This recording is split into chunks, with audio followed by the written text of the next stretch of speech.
সিলেট সীমান্তে ভারতের কারফিউ জারি করা হয়েছে। সতর্ক অবস্থানে রয়েছে বিজিবি। এ বিষয়ে সবশেষ খবর জানাতে প্রতাপপুর সীমান্ত এলাকায় আছেন সহকর্মী আমিনুল ইসলাম।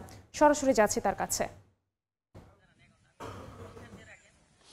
এই মুহূর্তে সিলেট সীমান্তে কিন্তু বিজিবির পক্ষ থেকে রেড অ্যালার্ট জারি করা রয়েছে, কেননা সিলেটের যে বেশ কয়েকটি এলাকা, বিশেষ করে মৌলভীবাজারে কিন্তু বিএসএফ এর পক্ষ থেকে যে পুশিনের ঘটনা, সেই ঘটনার পরপরই কিন্তু সিলেট সীমান্তে বিজিবির পক্ষ থেকে সর্বোচ্চ কড়াকড়ি অবস্থান রয়েছে। আমরা এই মুহূর্তে রয়েছি 2001 সালে সিলেট যে সীমান্তে যে সবচেয়ে বড় একটি যুদ্ধের ঘটনা ছিল, বিশেষ করে পাদুয়া সীমান্ত।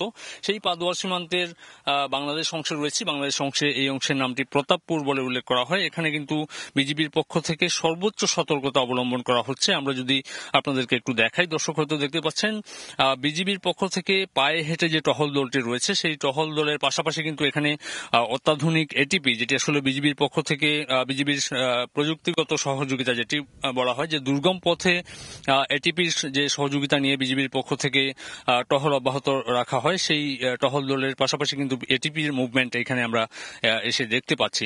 বিশেষ করে একটু উল্লেখ করতে চাই, 2001 সালে সিলেটের পাদুয়া সীমান্তে কিন্তু বিএসএফ কর্তৃক কিন্তু বাংলাদেশের এই অংশটি দখলে নেওয়ার চেষ্টা করা হয়। পাশাপাশি কিন্তু তাৎক্ষণিকভাবে বাংলাদেশের পক্ষ থেকে জবাব দেয় বিজিবি, এবং এই বাংলাদেশের যে ভূখণ্ড, সেটি কিন্তু বিজিবি উদ্ধার করতে সক্ষম হয়। এবং এই মুহূর্তে কিন্তু এখানে বিজিবির পক্ষ থেকে ভারী মেশিন গান সহ সব ধরনের যে বাংলাদেশের ভূমি রক্ষার্থে যতটুকু করা যায় তারা সেই অংশ থেকে প্রস্তুতি রেখেছেন, এবং যেন কোনোভাবেই কোনো অনুপ্রবেশ, বিশেষ করে সিলেট সীমান্তগুলোতে আমরা দেখেছি যে জোরপূর্বক ভারতের অংশ থেকে বেশ কিছু লোকজনকে কিন্তু কাঁটাতারের বেড়া ঠেলে বাংলাদেশে ঢোকানোর চেষ্টা করা হয়েছে, যেটি আসলে মৌলভীবাজার সীমান্তে।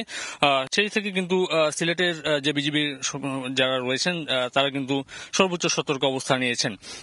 একটু বলতে চাই যে ভারতের অংশ থেকেও কিন্তু সিলেট সীমান্তে কারফিউ জারি করা রয়েছে। রাত 8টা থেকে ভোর 6টা পর্যন্ত কিন্তু ভারতের অংশ থেকে 10 মিনিটের মধ্যে কিন্তু এই কারফিউ জারি করা রয়েছে।